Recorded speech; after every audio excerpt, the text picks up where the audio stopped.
फिर प्रमाण देते हैं परमेश्वर जी के गर्भ योगेश्वर गुरु बिना लाग्या हर की सेव, यानी भगवान की पूजा करने लगा कौन? सुखदेव ऋषि। माँ के गर्भ से ही उसको ज्ञान हो गया था कि इस संसार में बहुत ज़्यादा समस्याएं हैं और बाहर जाते ही हमारी बुद्धि पर पत्थर गिर जाते हैं।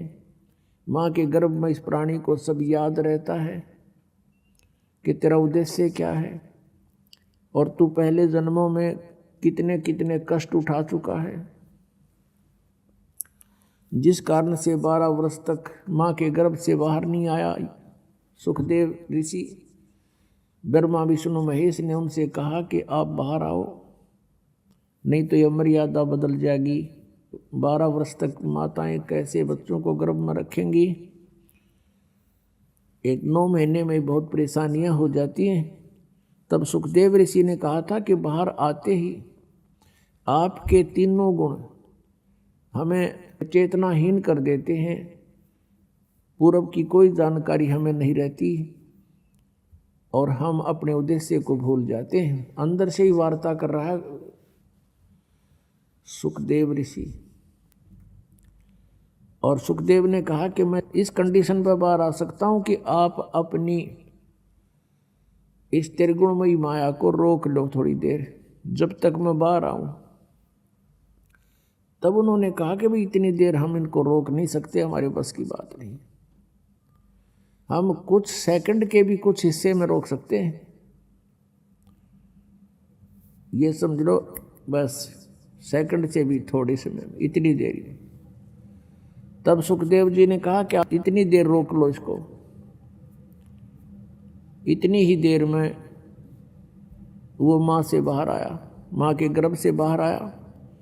12 वर्ष का था, उठ कर चल पड़ा, अपनी ओर नाल को कंधे पर डाल लिया। सुखदेव ऋषि के जो पिता थे व्यास जी, व्यास जी ने कहा पुत्र तेरी मैंने 12 वर्ष तक इंतजार की है, कम से कम दर्शन तो दिखा। तब सुखदेव ऋषि ने कहा ऋषि जी अब मैं इस ज्ञान से परिचित हो चुका हूँ, या कोई किसी का पिता पुत्र नहीं है, ये तो संस्कार उलझे पड़े हमारे, और ना जाने कितनी बार आप मेरे बाप बन लिए, ना जाने कितनी बार मैं तेरा बाप बन लिया। अब के मैं अपना पीछा छुड़वाऊंगा, भक्ति करूंगा और इस संसार से मुक्ति पाऊंगा। यूं कहकर आकाश में उड़ गया। पिछले बैटरी चार्ज थी, पिछले जन्मों के सिद्धियां उसके पास थी। कहने का भाव ये है कि वो सुखदेव ऋषि फिर अपने आप उस सिद्धि प्राप्त से, हल्दी की गांठ से पंसारी बन गया। पिछले जन्म की उसकी भक्ति की शक्ति कमाई थी, जिस कारण से वो आकाश में उड़ जाता था, इंद्र के लोक में चला जाता था। वहाँ के ऋषि महर्षि, वहाँ के देव उसका बहुत सत्कार करते थे। एक दिन इसी भ्रम में सुखदेव ऋषि विष्णु जी के लोक में चला गया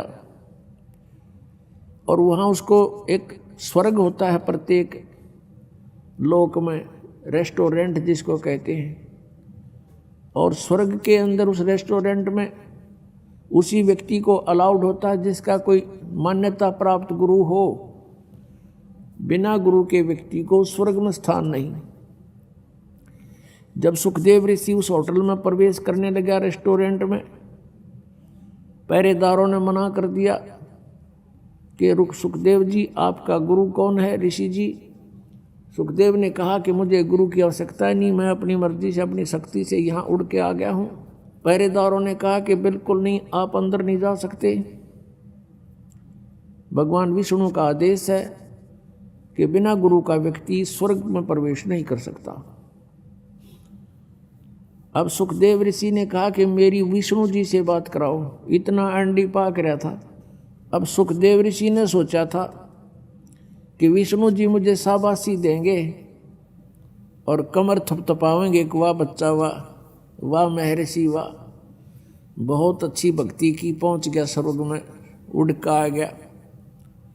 विष्णु जी के पास जब ये बात गई कि एक सुखदेव नाम का ऋषि मृतलोक से आए हैं और स्वर्ग में प्रवेश करना चाहते हैं, उनका कोई गुरु नहीं है, भगवान आपका क्या आदेश है?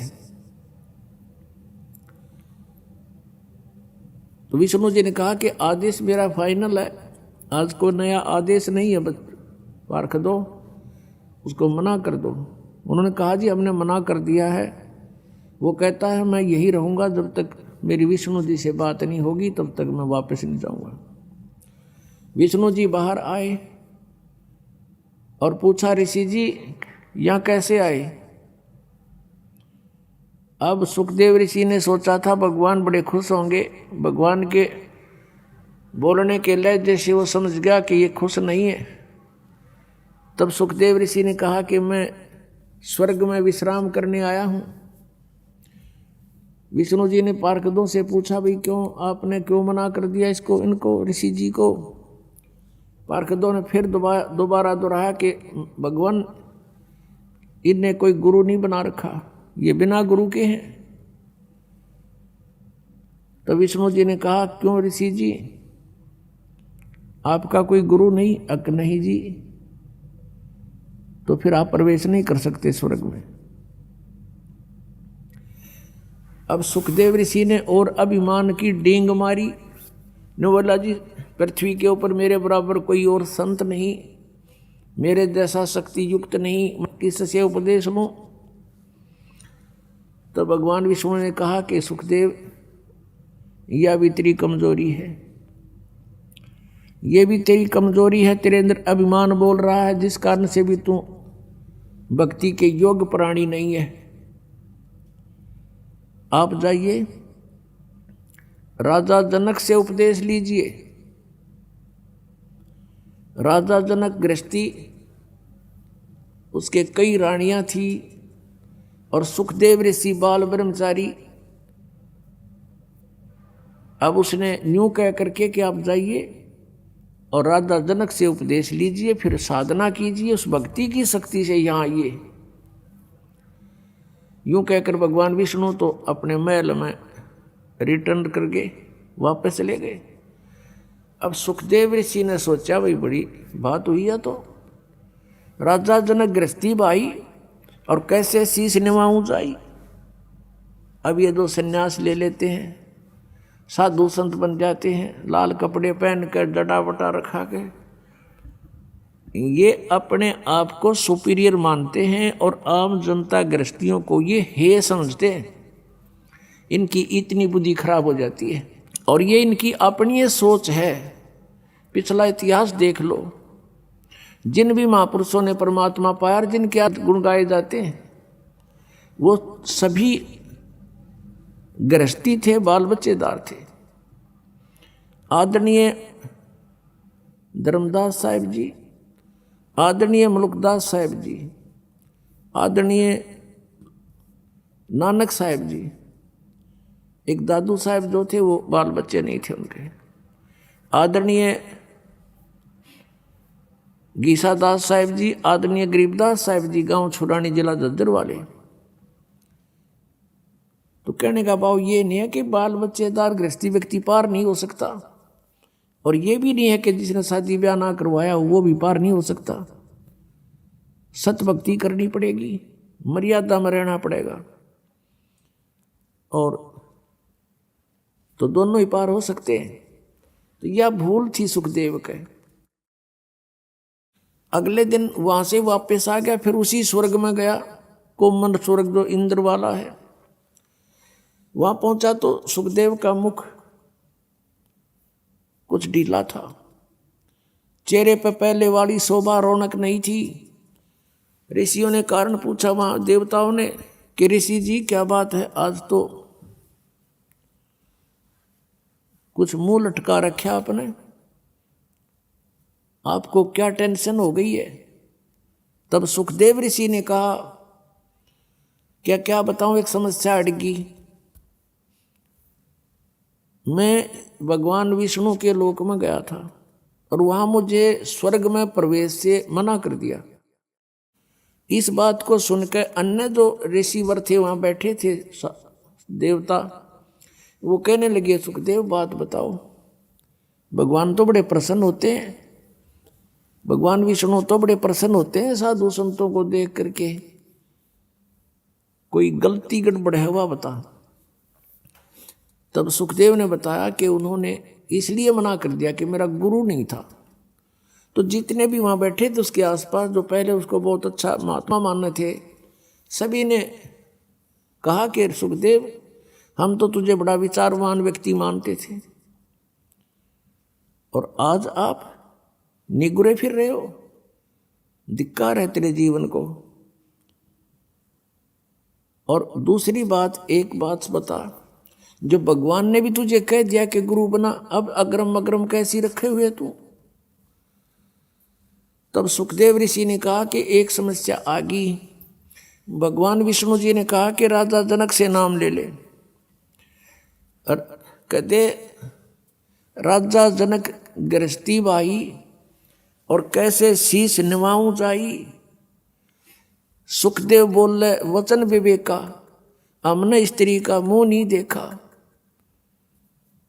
अब वो ऋषि कहने लगे भाई एक बात बता, जब भगवान विष्णु ने कह दिया तेरे तुम वहां नाम ले तू जाके, और फिर भी आप ऐसी बातें कर रहे हो।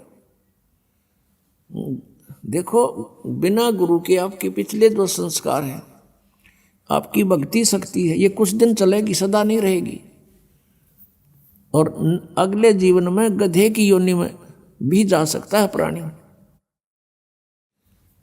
अब इतना सुनते ही उसका कलेजा हिल गया। और कुछ मेर भगवान की होती है विशेष। तो सुखदेव ऋषि को अपने पिछले जन्म की बातें याद आ गई। यह भी रजा भगवान की थी उस पर, उसकी बुद्धि ऑन कर दी, अंतर से उसका वह फिल्म चालू कर दी, उसको पिछले जन्म दिखाई देने लगे। उसको याद आया एक फिल्म वो देख रहा अपने बीते हुए जीवनों की, वो मूवी अंतःकरण में एक उसने क्या देखा कि एक बार देख योनि भोग रहा है, अंधा हो गया, उसको छोड़ दिया, मालिक ने मारा, लठ निकाल दिया। घर अंधा होने के बाद एक पगडंडी पर चला जा रहा है जंगल में, आगे एक नाला था, उसमें गिरने लगा तो छलांग लगानी चाहिए, बीच में फंस गया, नाला थोड़ा ही था, आगे मुंह टिक गया, पीछे पीठ, बैक साइड में अड़ गया, टांग लटके नाले में, आगे पीछे फेट हो गया उसके ऊपर नाले में, और 1 हफ्ते तक भुगत कर मरा। किसी ने नहीं निकाला। आने जाने वाला आदमी इक्का दुक्का आता था, वो निकाल नहीं सका उसको, और उसके ऊपर पैर रखकर पुली बना के पार हो जा, उसकी पुल बना लिया। इस दृष्टांत से उसका कलेजा हिल गया, रोम रोम कांप गया। सुखदेव ऋषि उसी से में उठकर चल पड़ा। फिर भी मन बड़ा उस्ताद है, अपने पिताजी व्यास जी के पास आया, व्यास जी से प्रार्थना की कि हे ऋषिवर, क्या गुरु के बिना मोक्ष नहीं हो सकता। अब सुखदेव ऋषि ने, व्यास जी ने कहा कि नहीं बेटा, गुरु के बिना मोक्ष नहीं हो सकता, कोई भी साधना सफल नहीं हो सकती, मोक्ष तो दूर की बात है। तब सुखदेव ऋषि ने कहा कि पिताजी, मैं विष्णु जी के लोक में गया था, उन्होंने मुझे वहाँ रहने से मना कर दिया। व्यास जी ने फिर यही बात दोहराई कि कारण बता। वो ऐसे नहीं करते, कभी किसी को वापस नहीं करते, वो तो सीने से लगाते हैं भगवान विष्णु। तो तब नीचे को गर्दन करके कहता है कि मैंने गुरु नहीं बना रखा, उन्होंने कंडीशन रखी हुई है कि गुरु धार कर, यानी गुरुमुख व्यक्ति ही यहां आ सकता है। तो व्यास जी ने पूछा, क्या बेटा तेने गुरु नहीं बनाया? अगर नहीं। अब व्यास जी कहने लगे, बेटा मैंने ये सोचा था पुत्र कि मेरा नाम रोशन करेगा। अरे तूने तो नरक में जाने की तैयारी कर ली, इतना समय खो दिया, और मुझसे तू चला गया था, दर्शन भी ना दिए थे। चल मैंने सब्र कर लिया था, मेरा पुत्र अपनी भक्ति करके कल्याण करवा लेगा। अरे तू तो नरक की टिकट ले ली तूने।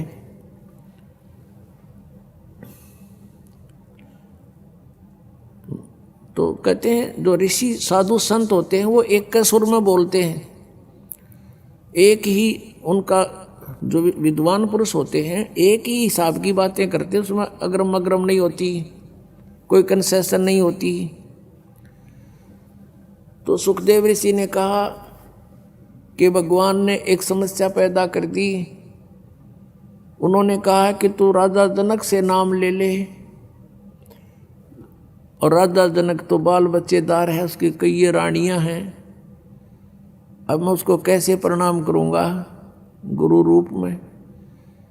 व्यास जी ने माथे का हाथ मारा, अरे भले आदमी, तेरा जन्म गृहस्थी तो होया, मैं गृहस्थी, मेरा बाप गृहस्थी, तेरे दादे परदादे सारे गृहस्थी, उनके बिना तेरा जन्म कहाँ से होता। और जब भगवान ने ये कह दिया और तू फिर बकवाद कर रहा है, तू ऋषि तो छोड़, तो एक आम जनसाधारण भी नहीं है। इतनी कड़वी बात अपने पुत्र को कहनी पड़ी उसके हित के लिए ऋषि व्यास जी ने। और पुत्र जाके पैर पकड़ दे राजा जनक के, महापुरुष है एक नंबर के। अपने आत्मा कहते मरता क्या नहीं करता, वहां से आ गया राजा जनक के पास आया। शाम का समय था। राजा जनक ने कहा अपने नौकरों से कि भी महापुरुष आए हैं, आसन लगा दो। अब वो नौकर लगे उनका ऊंचा आसन लगाने के लिए, तैयारी करी, कपड़े उपड़े लाए। तब सुखदेव जी ने कहा कि नहीं महाराज जी, मैं तो जमीन पर बैठूंगा।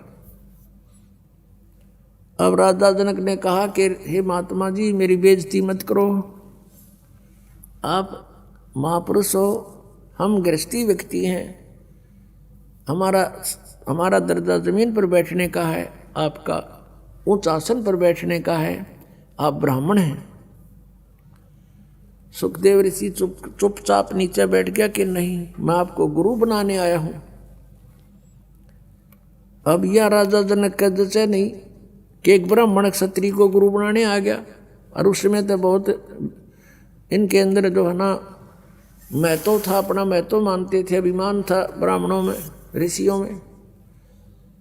तब सुखदेव ऋषि को नीचे बैठा देखा तो सोच गया कि कुछ बात है। तो कहा ऋषि जी सुबेरे मैं आपको उपदेश दूंगा। उन सारी कहानी बता दी। मैं विष्णु जी के लोक में गया था, वहां मुझे रहने से मना कर दिया क्योंकि मेरा गुरु नहीं था, और सभी ऋषियों ने एक ही राय दी है, मैं आपको गुरु बनाऊं, मेरे सामने और विकल्प नहीं रहा। तब राजा जनक ने कहा कि सुबह उपदेश दूंगा। अब हम इस विषय को ज्यादा नहीं बढ़ाते। तो सुबह जब राजा जनक ने कहा ऋषि जी बैठ जाओ, नीचे जमीन पर आसन लगवा दिया। राजा जनक ने अपनी पटरानी से, जो कई रानियां थी उनमें से एक मुख्य थी, जो उससे कहा कि आप मुझे स्नान कराओ और मेरी व्यवस्था करो, मैंने स्नान करके नाम दूंगा, उपदेश दूंगा ऋषि को। अब नो सामने सुखदेव ऋषि बैठा, वहीं पर एक चूल्हा जला दिया, उसके ऊपर एक पतीला रख दिया और चूल्हे में 6 मोटे लकड़ जला करके और पानी को ऐसे उबाल दिया, जल को जैसे चाय बनाया करे, उबलने लग जाओ। और राजा जनक ने अपना नहाने का पाटड़ा वहीं साथ में डलवा लिया, उबलते चूल्हे के साथ में। उस पानी का जहां उबल रहा था, गर्म हो रहा था, वहीं साथ में रखवा दिया। और उसकी कपड़े काट के बैठ गया, धोती बांध गए।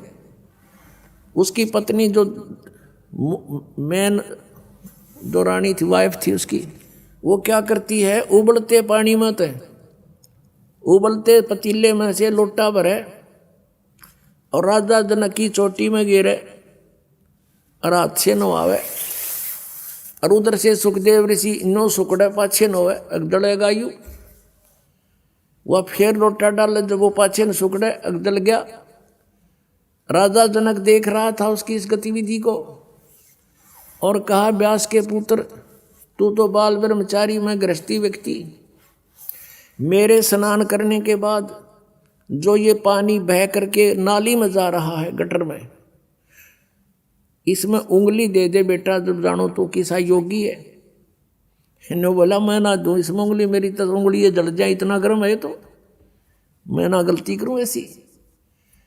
कहते हैं राजा विहंस देई जब तारी, और मुझे स्नान करावे नारी, ऐसा योग कमाया पूता, क्या बहा जो इंद्री दूता। इंद्री कर्म लगाओ किसके, जैसे दिव्या लेप नहीं मधुरस के। अब हम जो विषय है उसी को जारी करते हैं। अब राजा जनक से उपदेश लेकर सुखदेव जी ने फिर अपनी साधना की, वो फिर स्वर्ग में गया। यानी स्वर्ग तक भी जाने का जो मार्ग है वो गुरु के बिना नहीं हो सकता। और हमने जाना सतलोक, तो क्या कहते हैं इसके विषय में परमेश्वर कबीर जी ने हमें उदाहरण दिया कि गर्भ योगेश्वर गुरु बिना। वो लाग गया हर की सेव, भगवान की पूजा करने लगा। कहे कबीर बैकुंठ से वो फेर दिया सुखदेव, राजा जनक गुरु किए फिर कीनी हर की सेव। कहे कबीर बैकुंठ में फिर चले गए सुखदेव।